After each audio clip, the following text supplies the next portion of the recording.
Here's an invitation for our podcast listeners.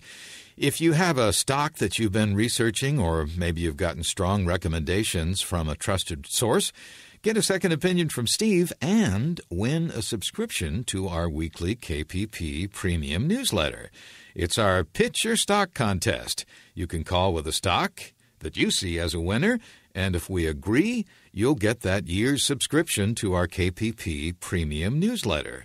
Just call us with your stock pick, give us the symbol, and give us your pitch, and leave your number or email. We'll talk about it on the next program and get right back to you. And thanks again for listening to Invest Talk.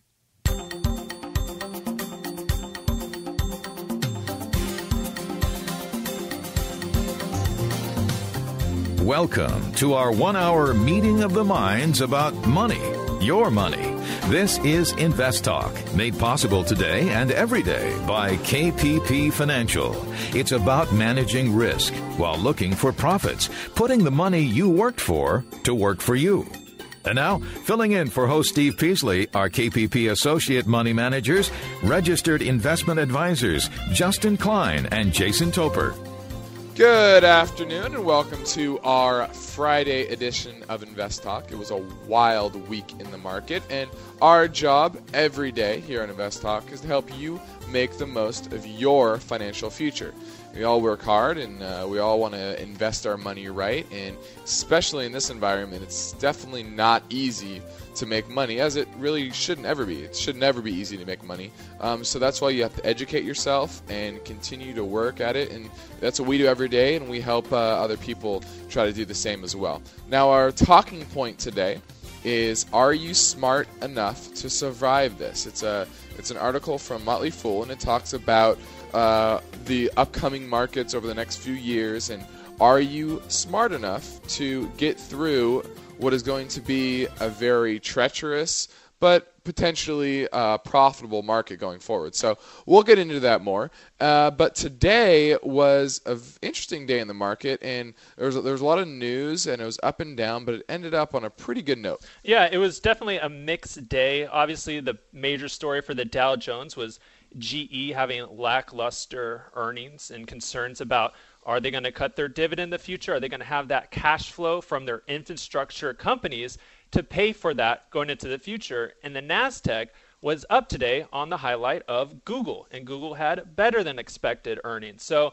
Wall Street was mixed today, and that's no big surprise because this whole last year and a half or so has been extremely volatile, and it's very hard to pick which direction this market wants to take. Yeah, I would say it was a modest update. I don't like looking at the Dow. Everyone says, oh, the Dow was up 100, or the Dow was down 50, or whatever. And the Dow is kind of the worst of the major three indicators or indexes to look at. The S&P was up about 0.5%. That's a decent update in this market. So overall, the market was up today. Exactly. So don't be fooled by that down 45 on the Dow. So that's what happened in the market. There were some mixed news, good news, bad news on different fronts, and expect more of that. Expect more of some positive news, a little bit better surprise because the expectations are low, but also expect that companies are going to go right through those downgraded expectations and have even worse quarters. So I think it's going to be kind of mixed going forward. All right, now we ask you, what is your relationship with money like these days? Are you locked into a cycle of spending more than you make? That is not a sustainable long-term spending plan. A lot of people in America do it. Our government does it. And that is just not sustainable. Now, this is a topic for discussion at this time more than any other time, and it's about fiscal cleansing, coming clean about our financial and our financing, and trying to right what has been wrong with the way we, the governments, companies, individuals, manage money. Now, we're going to go ahead and talk about that today with author of Your Money or Your Life, 9 Steps to Transforming Your Relationship with Money and Achieving Financial Independence. So we welcome you, Mark Zafman. Thank you very much for having me on the show. Thank you for talking with us. Now, this is the second edition Am I right, of this book? Exactly. The first edition came out in 1992. Okay, now what is the primary differences between this edition and your last publication? Sure. There's a lot of new tips and strategies on how to be frugal, how to save money. And Chapter 9, which is the chapter on what do you do when you do become financially independent, I've added a lot of investment guidance, whereas before the book recommended strictly putting money into treasury bonds. I've added some extra information on how to invest in the stock market for people that read Your Money, Your Life that are willing to take a little bit of risk. That makes a lot of sense, because once you do have everything in order, you want to make the most of the money you save, right? And treasuries, especially nowadays, are not the place to be because you're not earning much. Exactly. Right. Now, Oprah Winfrey raved, and she said this is a wonderful book and it can really change your life. It was on the New York Times bestseller list. It spent 5 years on Business Week's bestseller list and was translated into 10 different languages. Mm-hmm. So, and this book is all about being financially independent, right? It's about being financially independent, exactly, and it's about what you said earlier about the financial cleansing. It's about coming real with your relationship with money. And what we do in each chapter, there's 9 chapters in the book, each chapter focuses on getting a little clearer and a little more awareness around how you spend money. Are you spending it on things you need or things you want? And hopefully at the end of the day when you come read the book that you're going to save quite a bit more money from before you started reading the book, and you have more money hopefully to invest in and save for down the road.